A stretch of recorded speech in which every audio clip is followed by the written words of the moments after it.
action. Ava DuVernay, media mogul, visionary film director, and a woman of groundbreaking firsts. I've been thinking about you all day. The first black woman to win Best Director at the Sundance Film Festival for her sensitive, potent romantic drama, Middle of Nowhere. The first black woman to direct a $100 million film, the colossal and ambitious youth fantasy drama, A Wrinkle in Time. And by directing the devastatingly moving Selma, a first in itself for being the first major feature film about Martin Luther King Jr., she became the first black woman to have a film she directed Oscar-nominated for Best Picture.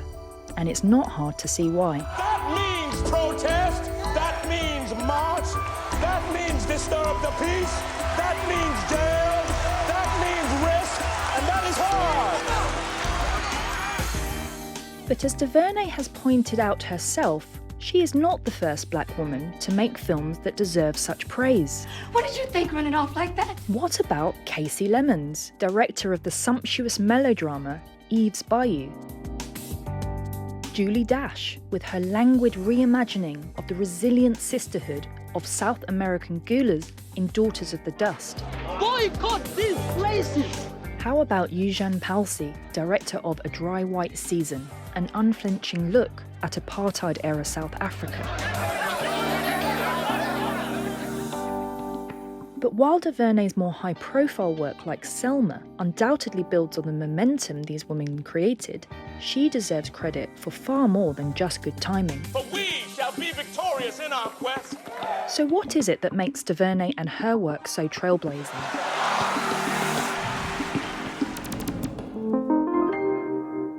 The film that set DuVernay firmly on this trailblazing path was the artful and assured romantic drama, Middle of Nowhere. Calling regarding inmate number P48057, North Hall Level D, Derek J. Murray. DuVernay brings warmth, grace, and empathy to a story which follows Ruby and her routine visits to her incarcerated husband, Derek. Can you even believe it? I can't believe it. 10 months early. It's good news. It's great news. However, her loyalty is challenged after boarding the same bus as the comely Brian, played by a doe-eyed and irresistible David Oyelowo. I've been thinking about you all day. Is that a problem? This wasn't the first film of DuVernay's to focus on the black female experience. From picking up her first camera, aged 32, and directing her first ever feature, the inspiring and insightful hip-hop documentary called This Is the Life, DuVernay instantly laid the groundwork of what was to become her brand of putting black women first. When did you talk to Frank's office? This morning, I called the emergency number, got an assistant. It's all set. Baby. That's a lot of money, Ruby. But Middle of Nowhere wasn't just a tender romance. It was also a film that astutely investigated the unjust American prison system, something on which DuVernay would continue to shine a light throughout her career. Why don't y'all come on over? We got some Phillips barbecue, got some cold beer. We were just heading out. The film also saw DuVernay begin to form what was to become a regular filmmaking partnership with cinematographer Bradford Young, who has worked with DuVernay ever since. Young's trademark artistry in lighting skin and using underexposed light contribute to the very essence of all of DuVernay's work, making Black lives shine on screen.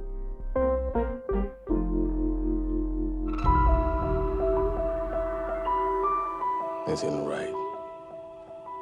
Corey, this ain't right. DuVernay and Oyelowo's working chemistry saw them progress to Selma. We can do this. We must do this. DuVernay's heart-rending historical drama charting the 1960s right-to-vote marches to Selma, Alabama, led by Dr. Martin Luther King Jr., played in a career-best performance by Oyelowo. But we must march. We must stand up. We must make a massive demonstration of our moral certainty. Selma was released just as Eric Garner and Michael Brown's deaths galvanised the Black Lives Matter movement, meaning those seeking additional context could look to the cinema as the poignant reenactments of the 1965 protests dully chimed with present-day news. DuVernay's profound influence on the film cannot be underestimated. Originally handed a script spotlighting President Lyndon B. Johnson, she swiftly relegated LBJ to the background, ensuring MLK was king. We see children become victims of one of the most vicious crimes ever perpetrated against humanity within the walls of their own church.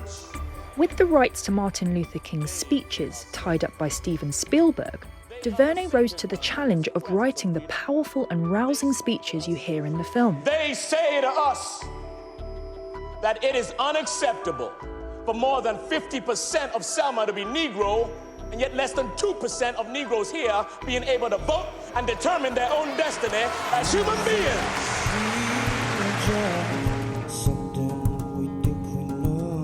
Always looking out for whose story is going untold, DuVernay titled the film Selma, as a dedication to those who joined Dr. King on the marches to make the victory theirs and not just his. Thanks to DuVernay's deft directing and Bradford's lustrous cinematography, Selma's reenactments of those poignant marches are as stunning as they are devastating.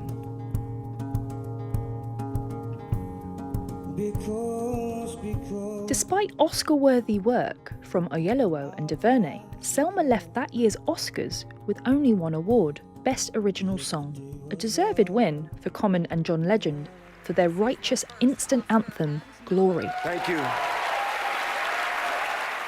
But just looking at that Oscar stage of all black performers, looking out into a sea of white faces, was a reminder of how few people of colour make it into the upper echelons of film. God bless you. Thank you, Ava. Thank you, Ava. Thank you. Thank you, Ava. The 13th Amendment to the Constitution makes it unconstitutional for someone to be held as a slave. In other words, it grants freedom to all Americans. There are exceptions, including criminals.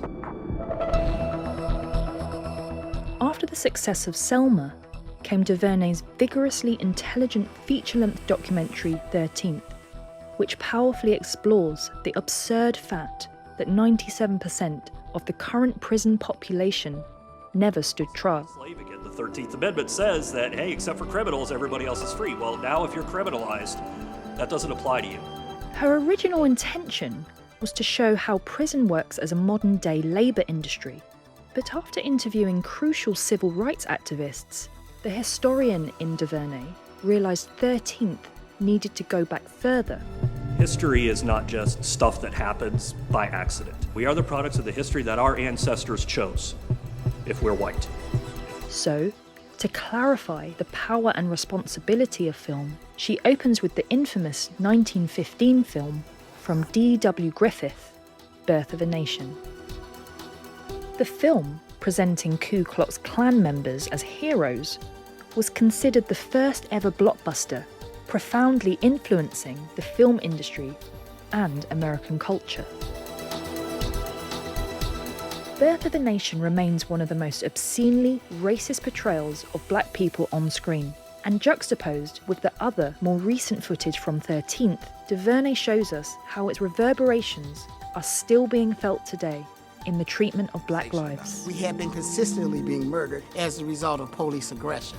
They generally would excuse it by calling us criminals. DuVernay's career seems fueled by a mission to dismantle the racist foundations laid by godfather of film, D.W. Griffith.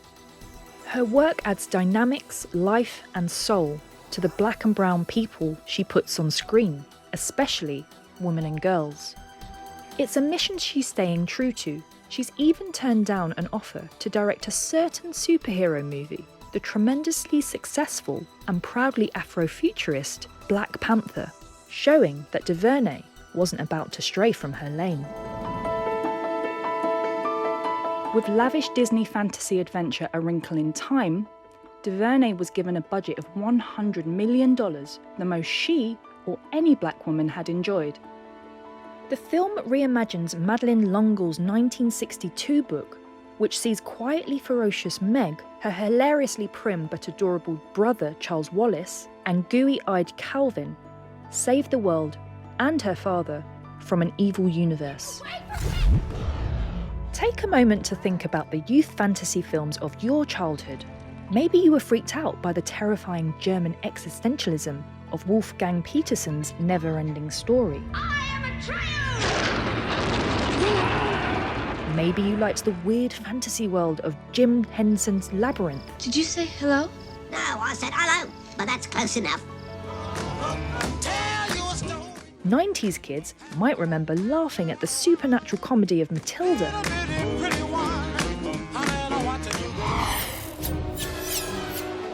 While those who came of age after the turn of the millennium couldn't have avoided the blockbusting dominance of the Harry Potter franchise.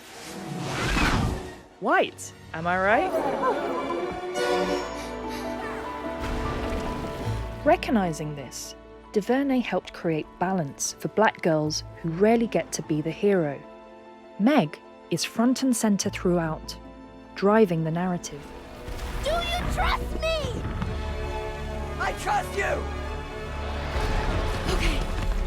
A Wrinkle in Time's strategic centering of a young black girl didn't garner the critical acclaim Disney would have liked, but as 82% of critics at the time were white, and only 22% were women, perhaps they weren't the most receptive audience. Or perhaps part of true equality is the right to make a film that is ambitious but flawed without it derailing your entire career, as other important directors have been doing for decades.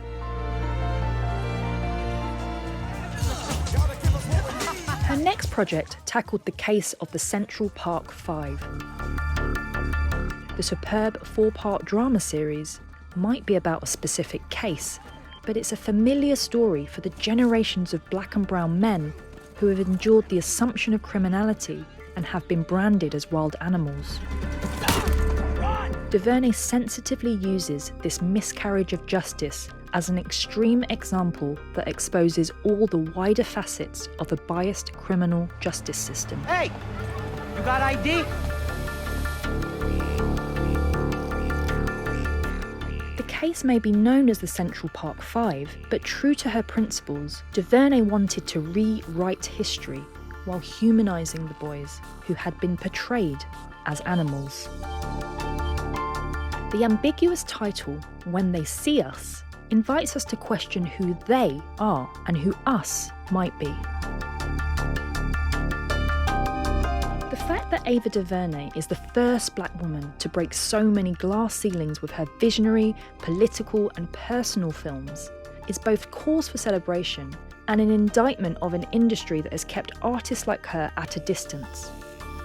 But while this image of a black woman commanding a set of dozens of film professionals is still all too rare, And action! DuVernay isn't going anywhere, and she'll continue to follow in the footsteps of other trailblazers to forge new ground and make history happen. Cut, knife!